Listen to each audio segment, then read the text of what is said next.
On Saturday, November 1st, 2025, the 21st annual Louisiana Book Festival was held in downtown Baton Rouge. Raj Tawny, author of Colorful Palate, A Flavorful Journey Through a Mixed American Experience, and Annabelle Tometich, author of The Mango Tree, a memoir of fruit, Florida, and felony, were only two of the more than 225 authors who appeared at the festival. Raj Tawny's writing largely reflects his multiracial American upbringing. Born to an Indian, Puerto Rican, and Italian American family, Tawny continues to explore his identity and family history through personal essays published in the New York Times, the Washington Post, USA Today, and other outlets throughout the country. Annabelle Tometich went from medical school reject to line cook to journalist to author. Her first book, The Mango Tree, was called Sweet Sharp by the New York Times and was named among the best books of 2024 by the Washington Post and NPR. In February of 2025, she became the first Asian American author to win the Southern Book Prize for Nonfiction. Ladies and gentlemen, Raj Tawny and Annabelle Tometich.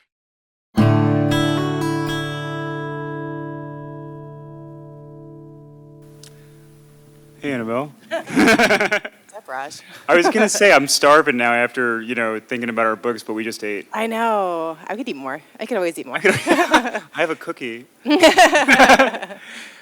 I've been spending so much time with your book, and I feel like I know you personally Right. now. And I was thinking about some of the similarities that, just we have as people, So many. let alone our writing. But, obviously food is a big contributor, and obviously we come from very mixed backgrounds, and at least one of our parents is from not the United States. Yes. And we've grappled with a lot of that, trying to do a lot of soul searching and also trying to understand, our heritage. So I'm trying to think of, not to ask you such a typical question No. about how you were inspired to write the book, but I think for anybody who hasn't read the book yet, that it doesn't start out as just this coming of age story. It starts out in a very dramatic scene. Yes. Yeah. Yeah. So yeah, my little elevator pitch for the mango tree is that in 2015, my Filipino mama used her BB gun to shoot at a man who she claimed was stealing mangoes from her yard in Fort Myers, Florida. And at the time, I was just, it's the day after my son's 5th birthday party. I wake up to a collect call from the Lee County Jail, the Robert E. Lee County Jail.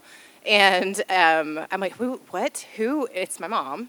And all I'm thinking is oh my gosh, I hope nobody finds out about this. I hope this goes away. I hope it's swept under the rug. I hope nothing, I just hope nothing comes of it.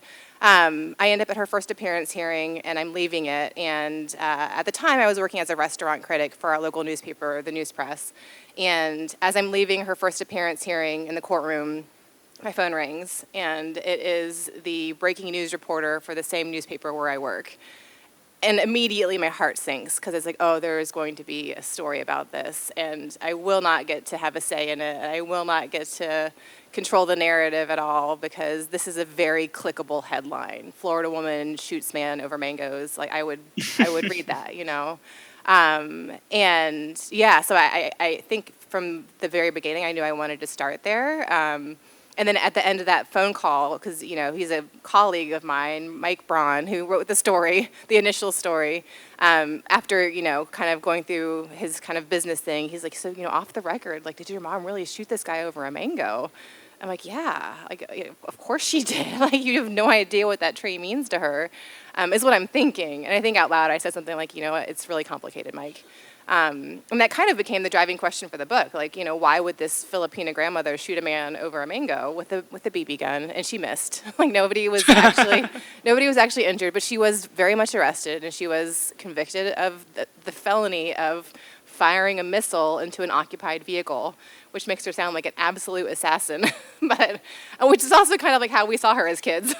She just seemed very capable of murder anytime. So. Well, and that's what you come to learn throughout the book. Not that she's capable of murder, but you kind of learn, you learn more about her life and your life Oh, with her, yeah. and you Yeah. learn as to how she got to this point. And it takes the entire book to learn that, but it's It is so complicated. but it's It so is worth it. Yeah. But it's funny when I after reading the first chapter, I was like, yeah, but I get it. Like coming from an immigrant household, Right. like yeah, you would harm someone if someone's trying to steal your precious tree or fruit or plants. Right. Like Yeah. it makes total just sense. ask. I'm always like, just ask. Yeah. But I mean, you growing up in the same kind of environment, there's those certain things that are just very sacred and very, like your one kind of tie to this place that you left behind. And they take on tremendous importance beyond Tremendous. just their physical value. Well, it's funny because I think both of us had spent a lot of time in our formative years trying to run away from our Yes. identities. I mean, way too much wasted time, but it totally makes sense because we're trying to be a more American. Right. But I remember one of my first jobs in my 20s.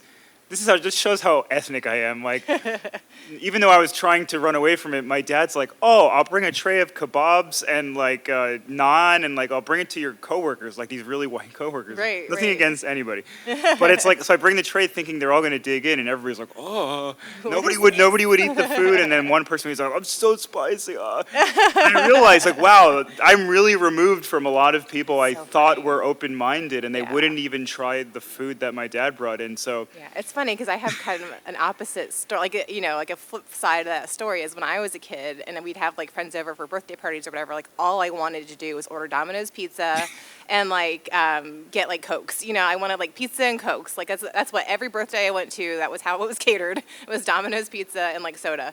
And that's all I wanted. I was like, we should order pizza and get some sodas, Mom. And she's like, well, I'm making pancit and I'm making lumpia and I'm making, all these things. And I was like, nobody wants that. Because I was not, I just wanted to fit in. But then my friends loved it. They loved it. So I'm over here eating my like stupid Domino's pizza slice, and my friends are like, "What are these noodles? They're so delicious." And what are these egg rolls? They're so much better than the Chinese place. And yeah.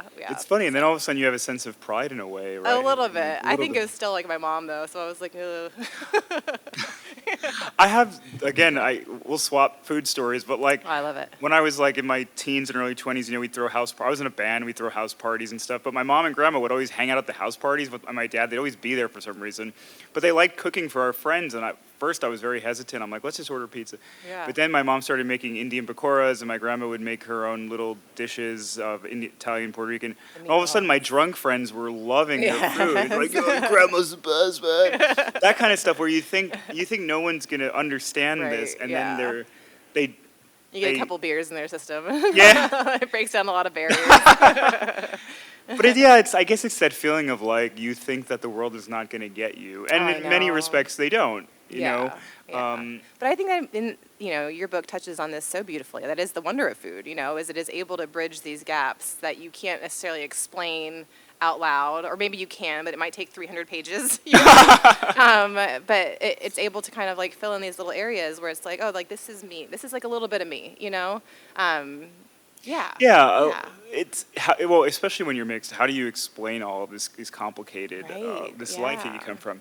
I mean, and the funny thing is, like, since I've been writing all these essays and everything, people write to me, and the best part is when I'll publish something and they'll say, they're not my backgrounds. Maybe they're this and this. Maybe they're half Iranian, half Sure, Irish, or whatever. right, yeah. But they can relate to that experience, and food is this kind of it's this olive branch for people to open up even Yeah. further. So then I love that it becomes not about you; it becomes about the person speaking to you and their cultural background. Yeah, which is the yeah. great experiment of America. Yeah, for sure. So I'm curious. It's funny because like in reading your book, I was like, you kind of shifted towards the otherness of it all. I feel like in certain ways, like you adapted kind of the counterculture, like whereas I was very much like, no, I just want to fit in. Especially when I was younger. And I'm curious what led you down that path versus like. I don't know. I think I was always straddling the two worlds. Yeah. I think there was by the time I was a teenager, I think I wanted to learn more about it. Like my first girlfriend was Indian American. And then once I dated her, I said, I'm never going to marry an Indian girl. Like, they're crazy. But, and they'll agree. But I was always like, my brother always wanted to be more American than I was always more curious about my background. So it was like, my brother still is not as engaged culturally as I choose to be. Yeah. But I guess it's up to each individual as to how much they want to participate. Like in your book, when you had that really beautiful trip at age 11 when you went to Manila with your mom and your siblings, that seemed like a really eye-opening experience, Oh, and something hugely. I actually envy, because I haven't gone to India yet with my dad as an adult. I only went when I was a little baby, so I didn't. But that was it was so beautifully described and portrayed, and like I love Honestly, that. that was like my favorite part of the book to write. So there's a chapter. It's actually two chapters in the middle called Manila. There's Manila, and then there's the real Manila, and it's 11 years old. It's so 1991. It's 2 years after my dad died. And I don't know why we're there. Like initially, I just think that we're visiting family, but it turns out my mom is considering moving us there because she's just lost her husband. She has 3 young kids to raise. Like her whole support system was back in the Philippines. This book looks very happy and very orange and like it has Florida on it. It gets dark at times, but it was a very like traumatic 2 years in our household. So my father died. My mom's brother died by suicide in our house, and then my grandmother died, all in the span of those 2 years. And so now we're in Manila, this kind of like broken little family, my mom and her 3 kids, my sister and brother and me. And it is the best trip ever. Like it is the best, like it is probably one of the first like truly like joyous moments we had as a family like in a long time, And like a lot of writing this was kind of digging into these dark memories. And then it was like I got to that part and I was like, remember how much fun that was? Like it was like truly like eye-opening and amazing and connective and like all these really good things. So like I think at one point, I mean, it ended up being 2 chapters. At one point I had like probably 4 or 5 chapters worth of stuff that like my agent was like, we don't need to have, like Do a whole we get book it that you're just on having a Manila. good time. Yeah. Like we get it and we can cut some of this stuff out because I'm not Prince Yeah. Harry. Well- I don't get 1,000 page. I'm not Barbara Streisand. I don't get 1,000-page Isn't- memoir yet. Do we want to read all like know, the right? Prince Harris? Yeah. But I loved, but the part about like when you went to McDonald's and I was know, just right? fantastic. Macdo is what they yeah. call it in the Philippines. Yeah. And I love, and then we see a different side of your mother, which was really special. Yeah, And that's the thing that I identified with too, is because my father, Yep. when he's with his Indian friends, he's so freaking Indian. Like Right. he's so like, all of a sudden his accent gets thicker, Right. and he mostly speaks in Hindi, which he didn't teach me or my brother. So yep. just like you didn't Did learn, not learn Tagalog. right? Yeah, And you thought it yeah. was Spanish growing I up. did. I didn't understand because everyone, And my mom also spoke Spanish. She spoke Spanish, English, and Tagalog. Right. And then in South Florida, like people didn't know. There was not a lot of Filipinos in South Florida, so Right. everyone assumed that she was Cuban or Dominican or some Hispanic country, Latina country, and so in my head it was all very confusing. Of like, wait, what do we speak? What do you speak, Mom? Like, what is this? It was just words I couldn't understand. That's all I knew. Yeah. And even though our mothers are very different personalities, though, they were both nurses. I know, And they I both love that. gave themselves to other Yes, people, like that. yeah. Kind of whether they wanted to or not. You Yeah, know? yeah. I mean, my mother would cry before she went to work Oh all the my time because she gosh, yeah. she was just so stressed all the time. Yeah. Yeah, it's interesting. I think it takes so many years of all of us to unravel our parents, Oh, right? yeah. And trying to Still understand them. working on it. Yeah, I'm still working on it too. Yeah. You think writing a memoir is like, oh, I got it, that's it. No. You're still living it. Yeah, and it's still like that the push and pull of time. Like everything looks different as the years go by. Like even just I wouldn't write the same book again if I was given the opportunity. I would want to add different things and like different perspectives and different whatever. Yeah. That's a good point. That's a good Yeah. point. So it's funny because you're talking about your father, like, kind of sinking into his Indianness when he's around those friends. Like, the fascinating thing to me is, like, the realization, like, now that I am a little bit older, of, like, that those versions of, that version of him lives in him somewhere and doesn't always get to come out. It's kind of fascinating to me. Right. And, like, as I've gotten older, I'm like, oh, there's also, I'm doing that. Like, I'm subverting certain parts of myself that, like, to whatever it is, if it's to fit in or to please other people or to, whatever. And it's like, It's true. kind of finding those situations where that version of yourself can come out, I feel is like so important. But It's so important. But and also the problem, and I don't know to what extent you felt this, but this idea of being mixed, and that the fact that not only do you not fit in with the American people, but you don't fit in with your culture either. That was the biggest problem. I think both of us had, really went through that, is this idea of like, who am I? And like, we check off multiple boxes, but we don't feel like a completely whole human being. I still feel like I struggle with that sometimes. Oh, yeah. I mean, I think that was, getting to the Philippines at 11, I didn't know what to expect. I wasn't like trying, I didn't have the mindset or like the ability to be like, oh, this is going to be like my people, But I thought maybe there might be more connection over there, and there was and there wasn't, because it was still like very clear that I was not like one of them per se. You felt that way? Oh yeah, because I'm like just like size wise, I'm a big person. Like I'm 5'9", which is like relatively tall in America. It is really tall in Manila, and.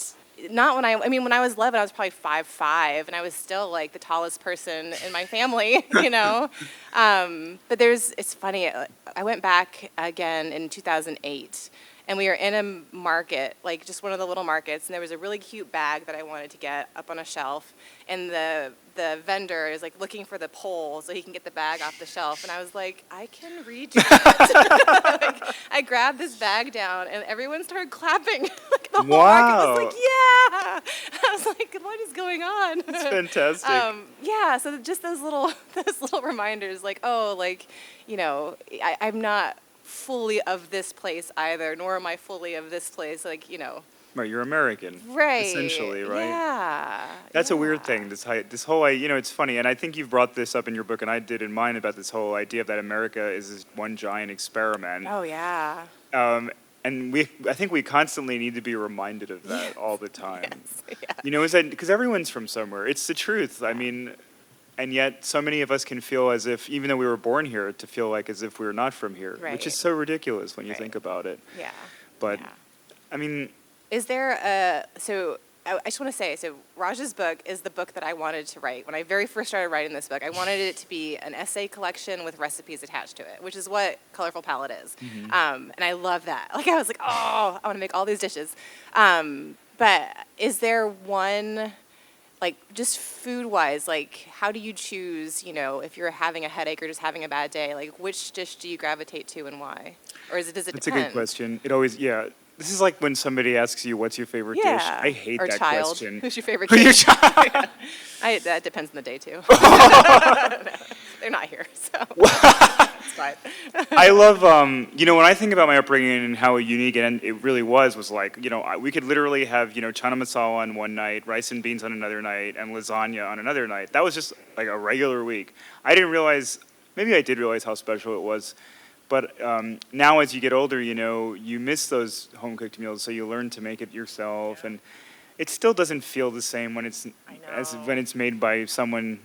Even speaking of my kids, who I don't always, whatever, they will tell, like, I have tried to make all of my mom's food, and they're like, it's not as good as Lola's. I'm like, okay, great, thanks, guys. Something about I remember my grandma's hands, like, she had such tough, leathery, hard hands, because of her, she lived a really, hard, I shouldn't say a hard life. It was a hard life.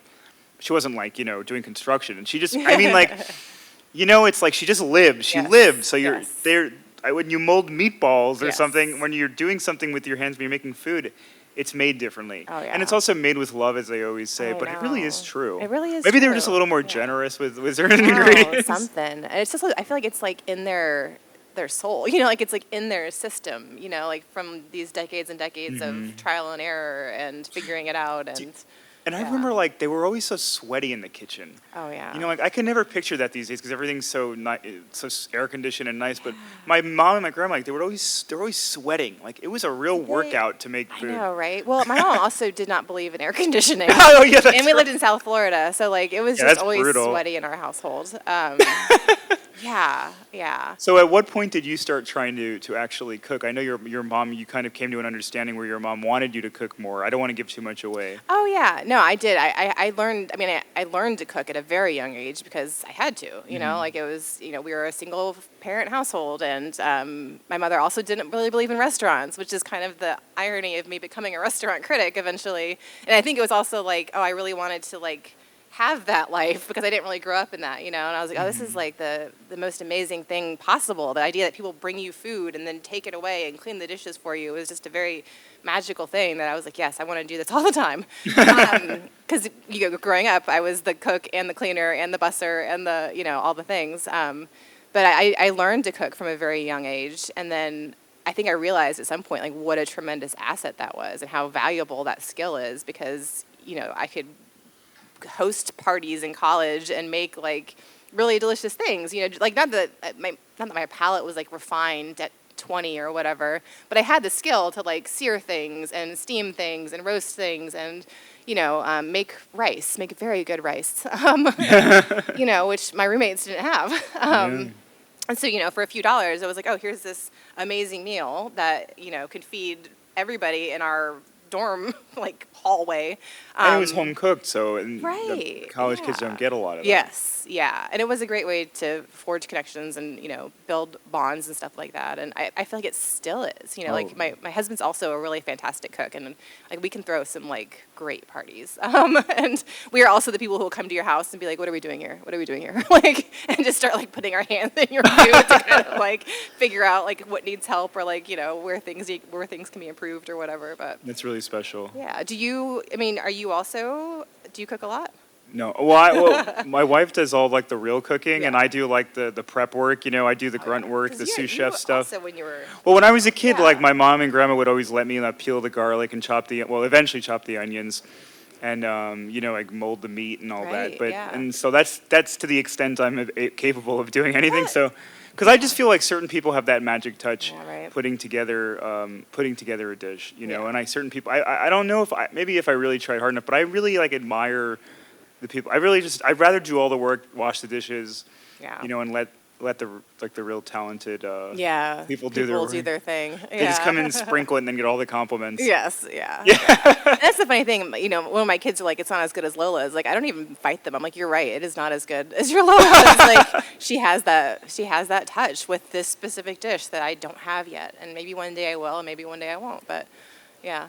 Yeah, that's true. Yeah. And then when these people are not able to cook that food anymore for you, it's like it's very sad to not get I anymore, Yeah, yeah. Even like the simplest little thing. Yeah, yeah. Which, my mom, your parents are both in good health. Yeah, they're in good health. Speaking. Yeah, they're in good health. Yeah, my mom is not. So she's never read this book. She has vascular dementia, and it became not totally obvious, but over time it became more and more clear that she wasn't going to be able to read it, which was kind of a blessing in a way of like, okay, like we don't have to worry about her, getting a BB gun and exacting revenge on anybody. But was also, sad because I don't think she'd be upset with anything that is in here. I think she'd be like, this is. Well, that's what's so cool about your mother. I mean, throughout the entire book and your life, she never bends for anybody. No.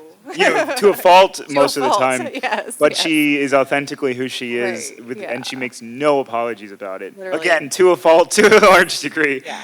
But I mean, it's fascinating, because as we learn about you, we're learning about your mother as well. That's something similar that I did in my book too. It's like you want to get to know yourself the best. Learn about your parents first. Yeah. And your grandparents, because these circumstances and these and who you come from exactly, and even for all their faults, and their the difficult parts about them, that part of you has those traits inside of you too, or you try to push it away, because we're so afraid of becoming our parents, right? Still worry about that. Yes. Yeah. You still worry about that? Oh my gosh, all the time. Well, and not even just like I mean, just the health issues that she's had to deal with, like her type 2 diabetes, her heart issues, vascular issues, things like that. Just like physically, I'm like, I feel like that contributed a lot to her mental decline. Her body's decline obviously didn't help with her mental issues and everything, and so that's why I go to the gym a lot. Why I try not to eat too much sugar. There's all these things. I'm like, don't become mom, don't become and I will tell you, there is no motivation like the fear of turning into your mother. Yes, whenever I'm like, do I want to go to the gym today? I'm like, I wanted to go to the gym today. I don't want to have diabetes. I don't want to have, Yeah. like, welcome to my head.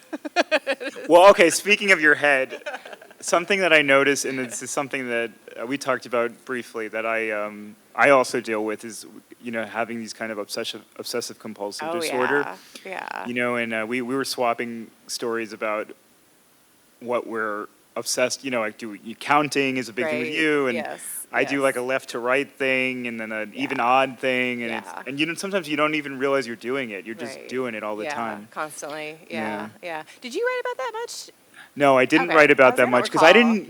This is what I loved about your book, is like you really went there, and it's something that I thought I had under control, so I didn't bother getting into it that bad. Like sometimes like it's there, but you don't know that you should be talking about it. Right. Whereas you talked about it, and I was able to relate to that. Yeah, it was just such a part of it was just a part of the way I thought as a kid. Like every, if I was ever like watching a clock, like I would be stressed out. If it was like 12:32, I'd be stressed out until it was 12:34. I'm like, okay, it's 12:34 now, and it's 1, 2, 3, 4, or it's 12:36 would be fine because 1 + 2 is 3 + 3 is 6, and then I could get up or do something or whatever. But otherwise, I would be like sitting there until things clicked in some weird way, and it was just a byproduct of like growing up in a chaotic household. It was like, oh, well, how can you reclaim some sense of like control? Yeah, and that that's was my my little way of doing it. That's what I always hear OCD is about, right? It's about control. It's about fear, right? Because you said if you don't do this, that something bad is going to happen. Yes. Right? That a fight's going to break out in your household. Or you're going to get diabetes.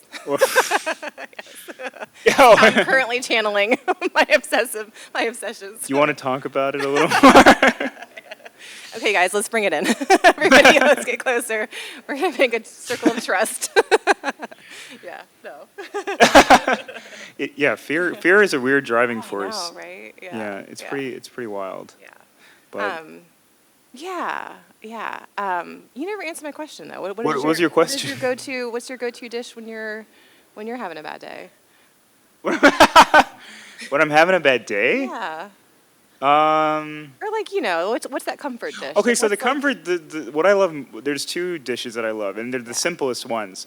So chana masala, which is basically just chickpeas and rice. You can get it in Trader Joe's as well. Yeah. But I love cooking it, and then rice and beans, because it's just so simple, rice and beans. So 2 takes on rice and beans, basically. Yeah, well, my mom and my grandma made them very in their own unique way, there was like a little more Puerto Rican touch to it. And then the chana masala was special because it was the only dish Indian dish that my Puerto Rican grandma learned to make, and she would make it for us, every week. So it's sentimental for sure. Yeah. What about on the Italian side? Is there? Yeah, I mean, pasta's great. I mean, it's all good. Always. Yeah. It's all good. Well, what do you make? Why did the mic get louder? I mean, it's funny. Like my comfort stuff is like really simple. Like, and it's not even like Filipino necessarily. It's just like eggs and rice. Well, I guess it is kind of Filipino, like a tosilog kind of situation, or silog situation. I like whatever. We usually have like rice somewhere, in the house. So that with like just eggs and garlic, like all fried up together. Oh, it's probably my go-to. That sounds good. It's really good. And it's easy. And it just makes you feel better. And then you can put, like, ginger, like, if you're, like, not, like, physically not feeling well, you can add, like, ginger and scallions and stuff to it and make it, like, into, like, a congee almost, Oh, yeah. And I feel like that, like, cures everything. And you had written that I think you thought your kids were not going to adapt to Filipino food right away. I was very worried. And you were surprised, right, when they did? Yeah. I mean, my kids present as very white. My husband is a white dude from Florida. He plays golf, right? He plays golf. That's how white he is. He's a golfer. Yes, I love him. I love him to death. We've been together forever. But anyhow, our kids, yeah. So I took them to the Philippines in 2022, which ended up being the very last chapter of this book, which was kind of a funny situation because I had written most of it at that point, and I'd written like too many words at that point, and my editor was like, we're gonna cut off this part, save it for maybe a different project, and I want you to write a new ending. And she's like, you have this big trip coming up, maybe the trip can like inspire some kind of new ending for you. And I was like, like writing on the fly, kind of like, which I was a journalist, so I was like, like that's weird. but then, so this whole trip, I'm kind of like in the back of my head, like, you know, like think of an ending, find an ending for the book. And it was like the wildest, most wonderful trip ever. My mom almost died a handful of times, like very, very close. Like her blood sugar was 20, like 20 something at one point. And yeah, like there was just all these things where I was like, oh my gosh, is this going to be the end of the book that my mom dies on this trip to Manila? She did not die. She's still with us. She's still with us, yeah, for the most part, yeah.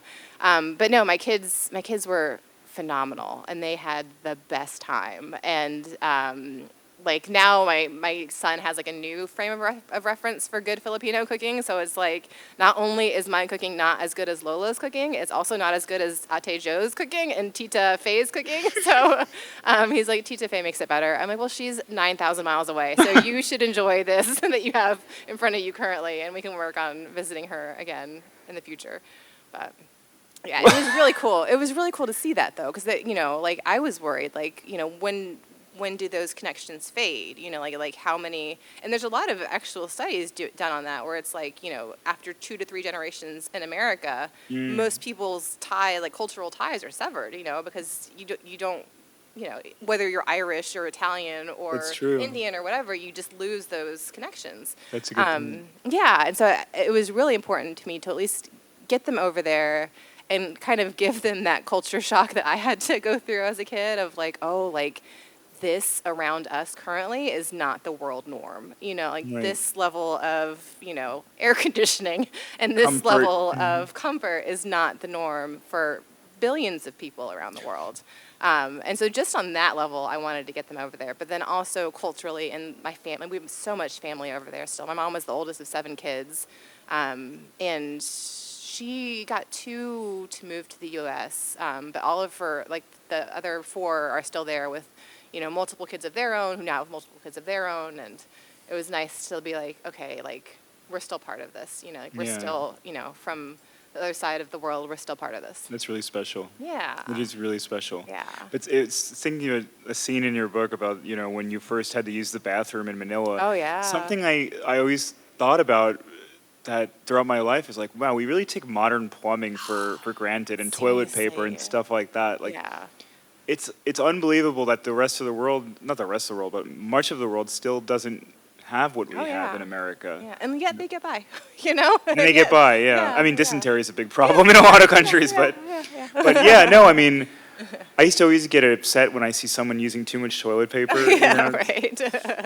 So I'm curious, you've not been to India since you were a baby. No, so when I was a baby, I got malaria. Right. And I almost died as a baby. Yes. That's in the book. That is in the book. Yeah. But so I've always wanted to go back. I was going to go back with my dad. He's turning 75 in a few weeks, and I was going to go back with him for a wedding, but it just didn't work out this time. But you know, I feel like time is of the essence, and I really want to go back. And do you feel like you need your dad to go back?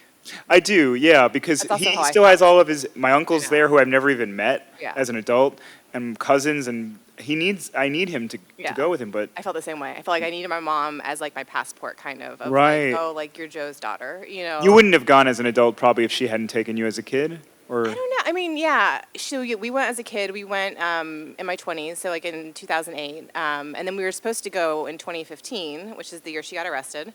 And the funny part about that is when you are a convicted felon, or when you are on probation. So she was sentenced to 5 years of probation.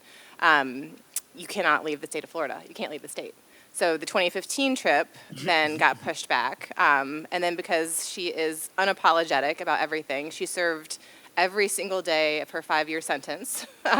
Because we talked about this, but so my mom's parole officer was Filipino, which this didn't make it into the book. Like, what are the odds of that happening? And he loved my mother, and she would bring him bags of mangoes and bags of tamarind and bags of calamansi, all these things that she was growing in the yard.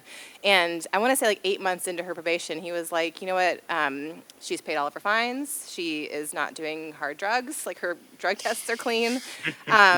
I will sign off on early termination of her probation. All she has to do is go in front of the judge and say she's sorry for what she did. And my mom was like, absolutely not. I am not sorry. That man should be sorry. Like, I have no remorse in my heart for this. And so we're like, well, I guess we're doing all the 5 years. And she did. That's badass. It is bad. That's Whatever. respect. Yeah. Do you? So we didn't go. We were going to go in 2020 to the Philippines, and then obviously 2020 was like, no, you're not. So 2022 was the first time that quarantines had eased and stuff like that, and we were able to make the trip happen. But I very much felt like I needed her there with me, that I could not have done that trip without her. Now I feel like I could navigate it on my own, but I feel like I needed that one more time of like her with me as like an actual adult. Yeah. Versus a 27-year-old or however old I was. And your last kids time. have the memory now too. Yeah. Going gone with her, with their Yeah. grandma. So that's that connection they will take with them forever. Yeah. Yeah. But So I do that's highly memories. encourage. You need to go. I know. 'Cause I feel like that one time, like once you go as like an actual physical adult, then you're like, okay, now I have license to come back whenever I want to. That's true. And maybe Yeah. I'll feel more Indian as a Yes. result too. Yeah. And that's a really good point. Yeah.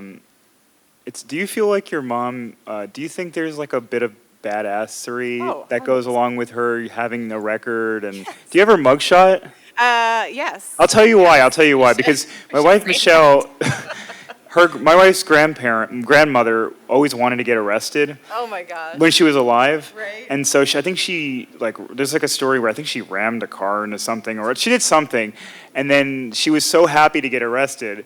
And then so she would go around saying like, they slapped the cuffs on me, and it was like a badge of honor before she died. She was like a very old lady at that point. Really funny. She just wanted that Yeah.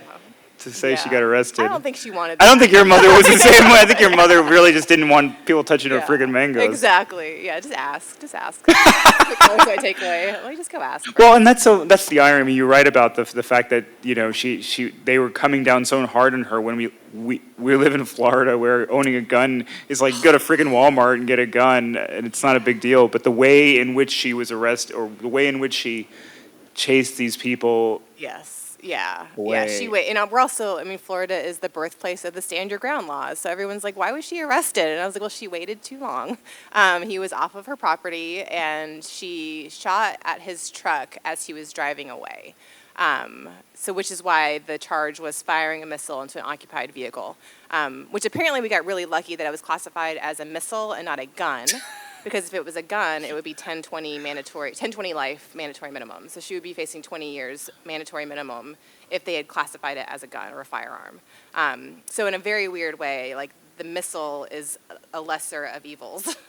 We could laugh about this now, but I'm the sure it was. judicial system. Right. Yes. You must have been really stressed though. Oh my gosh, yeah. Which is why I did not want to write I would never have written this book in 2015 or before it ever started. I didn't want to address any of this. I just wanted it to go away. I wanted it to be like no one to find out about it. Yeah, for it to. When I stop finished happening, the but- book, I thought of it like, well, now you have the final word on the matter. Yeah. Do you feel that way? I don't know. I don't like. I think the thing that scares me a little bit about having like a memoir out is like. I do feel like the story is ever evolving and ever changing, and it's almost like scary to have it like set in stone in some way. But I think in my head, I know like this is my version of this story from this one specific place and time. I think as readers, readers are gonna take your story and like run with it in all sorts of different directions that are totally out of my control, and so I've got to accept that. But it is a little bit terrifying to be like, oh, like. This is like a definitive record in some ways, when in my head it's really not. In my head it's like... Even though the book's gotten rave reviews, have you seen anything that you're like, what would they think? Why would they say that about her? Or... Oh, no, I don't read reviews. That is the one beauty of being a journalist for so long, is it gave me boundaries of like, oh, like everyone's going to have their own thoughts on this story and my taking on it or whatever, and I don't need to concern myself with them necessarily. That's Unless good. they're, like if people reach out to me directly with certain things, like emails or whatever, then like, I'll at least read it. I might not always respond, but I don't look at Goodreads or like Amazon or, I have friends who do it and they'll send me like some really cute ones and things like that, which is I think a nice way of handling it. But I'm being told we have like 5 minutes, so. Oh, sure. I don't know if anybody has any questions. Did anybody bring any food with them? Yes. Oh, sorry. Yeah, that's right. This is a no food room. Yeah. We're on government property. The irony of the food talk. The no food room. Yeah, yeah. Did anybody have any questions? What motivated you to start writing this book? That's Her a good was, question. what motivated you, Raj, to To start writing my book. Colorful Palette, yeah. So, yeah, I mean, I think I struggled a lot. Why am I so loud? I think I struggled a lot, with my identity through my teens and 20s. I was a musician a failed musician for a lot of years. Just always kind of like wanting to be creative, but always shying away from the identity part because I was always kind of embarrassed about it in a weird way. Like I always just wanted to, like Annabelle, I just wanted to be more American. But then I started writing essays for myself and not really showing anybody. And finally I showed a friend and they said, oh, this is really good. You should try to get this published. So I did in a local newspaper in New York. And then I got so many readers wrote to me and said how great it was. So I kept going and I kept going and I get obsessive. I kept going and going and going. And now I've published in over 80 magazines and newspapers around the world. And when I started getting into the New York Times and the Washington Post and all that, people really started writing me. And so I started saying, well, I could take some of these essays and really make something more out of this and try to reach a bigger audience. And also it's cathartic for me to write it. So I did. I just kept, I put together that. And then getting this published was a whole journey because Annabelle has her own publishing journey. But I was telling you that I got an agent. This was like 5 years ago now. I got an agent. The agent was all supportive, but they wanted it to be more kind of race baiting. And so they were taking out around the publishers, and all the publishers said it's beautiful and yada yada, but can you make it edgier? And I basically saying, can you embellish a little more on it? I wouldn't do it. So I probably lost out on money because I wouldn't do it, but I was like, this is a love letter to my family. Why would I do that? So then I left my agency and I just went out on my own and shopped it around to some smaller publishers, mostly university presses because I really love university presses. And I got a few offers and I went with Fordham because my family's from the Bronx and they championed it. And so, yeah, and then I just went out and hustled the book around like crazy and it's found its place in the world so far, so. Yeah, so writing it has been I think the best part about it is that I realize that I'm not the only one who feels the things I feel. Yeah. And that everyone can feel something to that degree, I think, in America, in the world. I don't know. Does that answer your question? T. Very, very adaptable. More, Ooh. Well, you have a... Yeah. Thanks. Yeah. Well, you have a film agent, don't you? I do. Yeah. The question's about adaptations for the screen. I do have a film agent. I don't know what film agents do, despite having one. You were the big one, I think, right? Yeah. Yeah. She's. Yeah. We had.